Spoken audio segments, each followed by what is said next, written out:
दोस्तों the vision पर आपका स्वागत है। आज हम लोग पॉलिटिकल साइंस में सर्वोच्च न्यायालय या उच्चतम न्यायालय के बारे में पढ़ेंगे। तो चलिए क्लास की यह सर्वोच्च न्यायालय या उच्चतम न्यायालय अनुच्छेद 124, इसमें सुप्रीम कोर्ट के गठन की चर्चा है।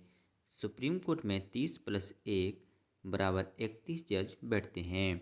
सुप्रीम कोर्ट में जजों की संख्या वृद्धि का अधिकार संसद को है। सुप्रीम कोर्ट में जज बनाने के लिए भारत के किसी भी हाई कोर्ट में 5 साल जज या 10 साल वकील, साथ ही साथ राष्ट्रपति की नज़र में कानून का अच्छा जानकार होना चाहिए। सुप्रीम कोर्ट में जजों की नियुक्ति राष्ट्रपति करते हैं। जज के व्यक्ति के नियुक्ति के समय राष्ट्रपति कोलिजियम से सलाह लेते हैं। रिमार्क: सुप्रीम कोर्ट के 5 सीनियर जजों को कोलिजियम कहते हैं। हटाने के लिए महाभियोग जैसी प्रक्रिया लानी होती है। अब तक किसी जज को महाभियोग द्वारा हटाया नहीं गया है। सुप्रीम कोर्ट के जज रामास्वामी के विरुद्ध महाभियोग लाया गया था, किंतु पारित ना हो सका। सुप्रीम कोर्ट के जज 65 वर्ष तक कार्य करते हैं। ये अपना त्यागपत्र राष्ट्रपति को देते हैं। अनुच्छेद 125, जजों का वेतन। जजों को संचित निधि से वेतन दिया जाता है, जिसमें कटौती नहीं की जाती है। सीजीआई को 2,80,000 रुपया दिया जाता है तथा अन्य जजों को 2,50,000 रुपया दिया जाता है। अनुच्छेद 126, जब सीजीआई अनुपस्थित रहता है तो कुछ जजों में से ही एक मुख्य न्यायाधीश बनता है, जिसे कार्यकारी मुख्य न्यायाधीश कहते हैं। इसके वेतन, शक्तियाँ, भत्ते सीजीआई के बराबर होता है, किंतु ये अस्थायी होते हैं।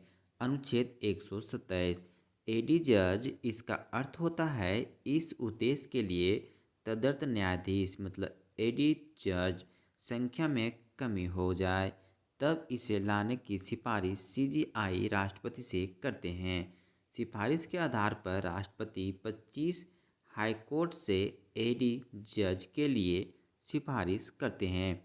एडी जज का वेतन, भत्ता व शक्ति सुप्रीम कोर्ट के जज के बराबर होते हैं, किंतु ये अस्थायी जज नहीं होते। अनुच्छेद 128, जब एडी जज उपलब्ध नहीं हो तो सेवानिवृत्त एससी के जज को लाया जाता है। अनुच्छेद 129, एससी अभिलेख न्यायालय नज़ीर का कार्य करती है, अर्थात सुप्रीम कोर्ट का निर्णय किसी अन्य मुकदमे में भी उदाहरण के रूप में प्रस्तुत किया जाता है ताकि न्याय जल्दी मिल जाए। अनुच्छेद 130, सुप्रीम कोर्ट का स्थान सुप्रीम कोर्ट दिल्ली में है, किंतु सीजीआई के कहने पर राष्ट्रपति इसका खंडपीठ मतलब ब्रांच किसी अन्य शहर में भी खोल सकते हैं। सुप्रीम कोर्ट के कुछ जजों ने मामले की त्वरित सुनवाई के लिए हैदराबाद तथा जम्मू कश्मीर में अस्थायी खंडपीठ डाला था। अनुच्छेद 131, सुप्रीम कोर्ट की प्रारंभिक यह मूल अधिकारिता। इसके अंतर्गत ऐसे मामले को रखते हैं जो केवल सुप्रीम कोर्ट में सुलझाए जा सकते हैं। इसमें 3 मुकदमे आते हैं। पहला केंद्र राज्य विवाद, दूसरा राज्य राज्य विवाद, तीसरा एक और केंद्र एवं उसके साथ कुछ अन्य राज्य तथा दूसरी ओर अन्य राज्य विवाद। नोट: राष्ट्रपति तथा उपराष्ट्रपति का विवाद भी सीधे सुप्रीम कोर्ट में आता है, किंतु इसे मूल अधिकारिता में शामिल नहीं करते, क्योंकि इसकी चर्चा अनुच्छेद 71 में है। अनुच्छेद 132, हाईकोर्ट से सुप्रीम कोर्ट में अपील करने का अधिकार। अनुच्छेद 137, न्यायिक पुनर्लोकन, अर्थात सुप्रीम कोर्ट अपने ही फैसले को बदल सकती है। एग्जाम्पल: सुप्रीम कोर्ट ने चंपकन दोहराई राजन मामला 1960 तथा बेरुबरी मामला 1960 में यह प्रस्तावना को संविधान का अंग नहीं माना, किंतु केशवानंद भारती मामले में सुप्रीम कोर्ट ने न्यायिक पुनर्लोकन का प्रयोग करके अपने फैसले को बदल दिया और प्रस्तावना को संविधान का अंग मान लिया और कहा कि संसद इसमें संबोधन कर सकती है।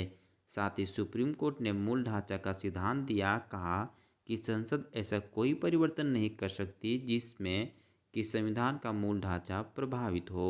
इसी कारण आज भी केवल अनुच्छेद 395 है, इसमें ABCD करके जोड़ा गया है।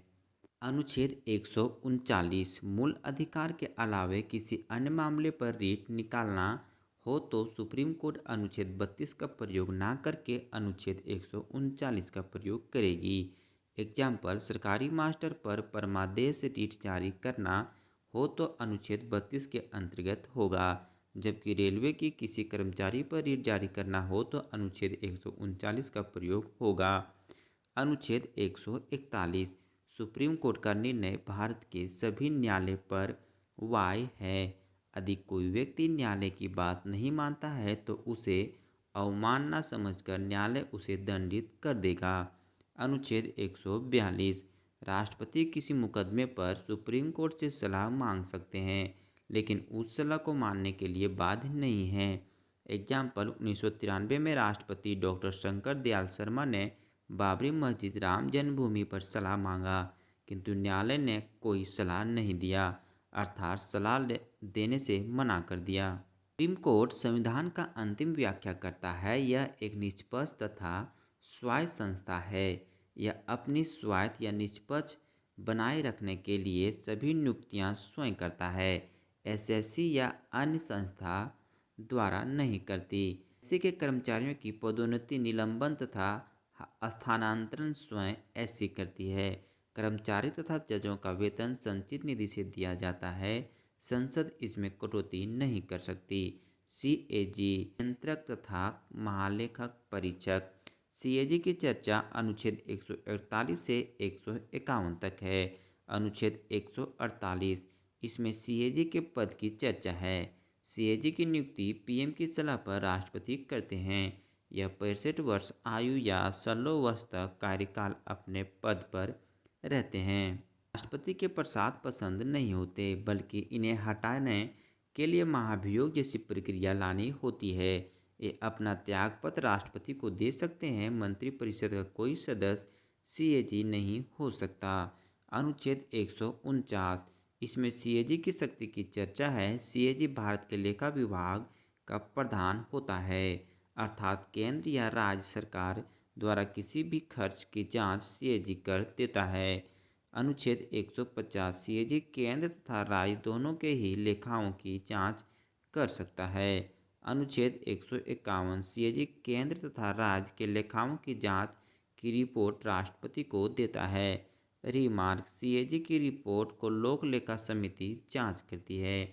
थैंक यू दोस्तों। अगर वीडियो अच्छा लगा हो तो मेरे चैनल को सब्सक्राइब, शेयर, लाइक जरूर करें। धन्यवाद।